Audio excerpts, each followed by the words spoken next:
सद्गुरु सुखराम जी महाराज ने धिन्य हो। सद्गुरु युक्तिराम जी महाराज ने धिन्य हो। सद्गुरु स्वामी जी श्री कुशालदास जी महाराज ने धिन्य हो। संत श्री ज्ञानेश्वरी भाई जी महाराज ने धिन्य हो। गुरुदेव आपके धिन धिन हो, महाराज आपके धिन धिन हो। कृपा करो गुरु शिष्य को तारो, दया करो दाता शिष्य को तारो। भरम करम मन ममता मारो, कृपा करो गुरु शिष्य को तारो। परम पद में जाने का सबसे बड़ा बाधा है मोह, ममता, अहंकार।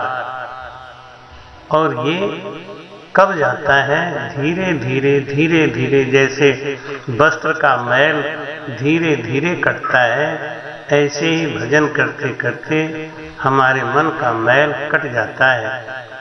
और जब मैल पूरी तरीके से कट जाता है तो उसकी परीक्षा होती है। ये संसार के किसी भी वस्तु से उसका प्रेम नहीं रह जाता। ऐसे ही एक पौराणिक कथा आती है निर्मोही राजा की। वो राजा जो निर्मोही था, उसके आचरण का ऐसा प्रभाव था कि पूरी प्रजा भी निर्मोही हो गई थी। कहते हैं जैसा राजा होता है वैसे ही प्रजा भी होती है। ऐसे त्यागी महापुरुषों का बंधन स्वयं देवी देवता और भगवान भी करते हैं। कथा आती है कि एक बार नारद जी भगवान विष्णु के पास गए तो देखा कि भगवान विष्णु ध्यान लगाए बैठे हैं।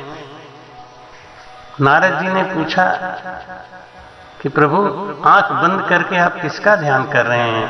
आप तो सर्वेश्वर हैं।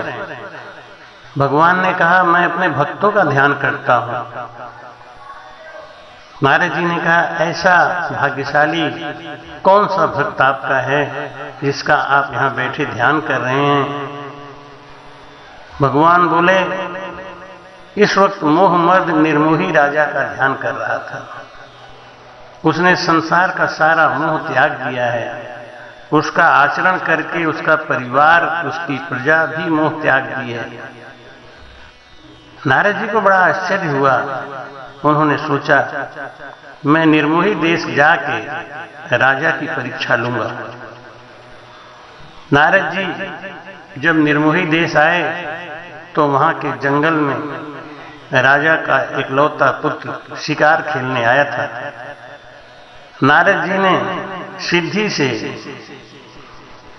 उसको चमत्कृत किया और कुंवर को अपने बस में करके उनसे उनका पोशाक मांग लिया।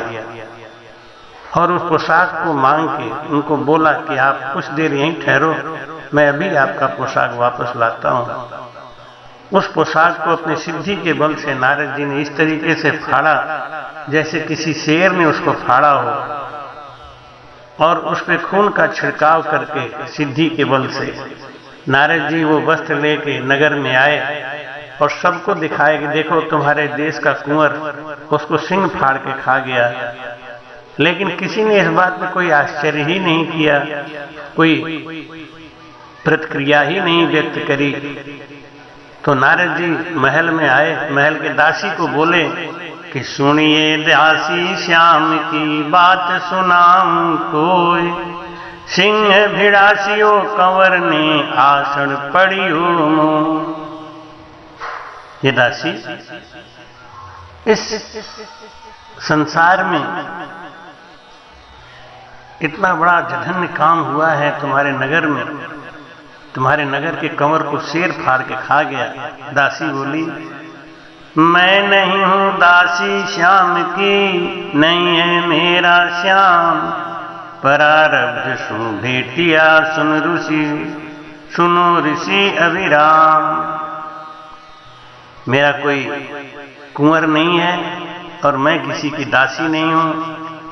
ये तो प्रारब्ध के अनुसार मिल गए, तो मैं अपना रोल कर रही हूं, अपना रोल कर रहा है, उसका रोल खत्म हो गया होगा, चला गया। नारद जी ने सोचा दासी को कोई प्रेम नहीं था इसलिए ऐसा बोल रही है। कुंवर के पत्नी से मिले, उन्होंने कुंवर की पत्नी से कहा कि सुनिए अबला सुंदरी, ओ जोवन है बलवान, देवी दल भिड़ गयो बुरी करी भगवान।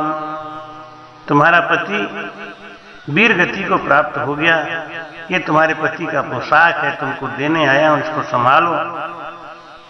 तो पत्नी बोली कि आया ज्यों बिछड़ गया नदी नाव संजोग। हे महाराज, यह संसार नदी नाव के संजोग जैसा है, कब कौन बिछड़ जाता है, कब कोई साथ हो जाता है। मेरे प्रीतम आवे तो मुझे कोई खुशी नहीं और चले गए तो एक दिन सबको जाना, इसलिए शोक किस बात की करनी। ऐसी बात सुनकर नारद जी ने सोचा कि माँ की ममता विशाल होती है, माँ निर्मोही नहीं हो सकती। माँ को जाके बोले, माता मुख से राम कहो, सुत खाया मृगराज, हम भी भोजन नहीं कियो इन मरतु के काज। महारानी जी राम राम कहो, तुम्हारे पुत्र को मृगराज शेर ने खा लिया है और इस मृत्यु के कारण मैंने भी अभी तक भोजन नहीं किया है।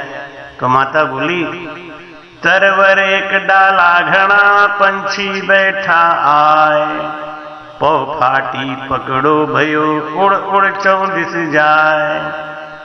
हे मुनिराज, जैसे सायंकाल को वृक्ष पर अनेक पक्षी आकर बैठते हैं, जब सूरज उदय होता है तो सभी अपनी अपनी दिशा को उड़ जाते हैं, उसी प्रकार कौन किसका पुत्र, कौन किसकी माता, ये सब पक्षी वृक्ष का नाता है। ऐसी ऐसी निर्मोही बात सुनकर श्री नारद जी राजा के पास गए और बोले, राजा मुख से राम कहो, पल पल जात घड़ी, सिंह भिड़ासियो कंवर ने आसन लाश पड़ी। हे महाराज, आपके इकलौते राजकुमार को सिंह ने वन में मार डाला है। मैंने मुनियों को साथ लेकर सिंह से छुड़ाकर बाकी की लाश सुरक्षित करवा दी है, आश्रम में पड़ी है, जल्दी करो, लाश सड़ जाएगी, चलो अंतिम संस्कार करो। नारद जी की ऐसी बात सुनकर निर्मोही राजा ने कहा, तपसी तप क्यों छोड़ियो, यहाँ नहीं हरक शोक, मैला जगत सराय का सभी मुसाफिर लोग। हे तपस्वी, आपने इस जंजाल को देखकर तप क्यों छोड़ा है?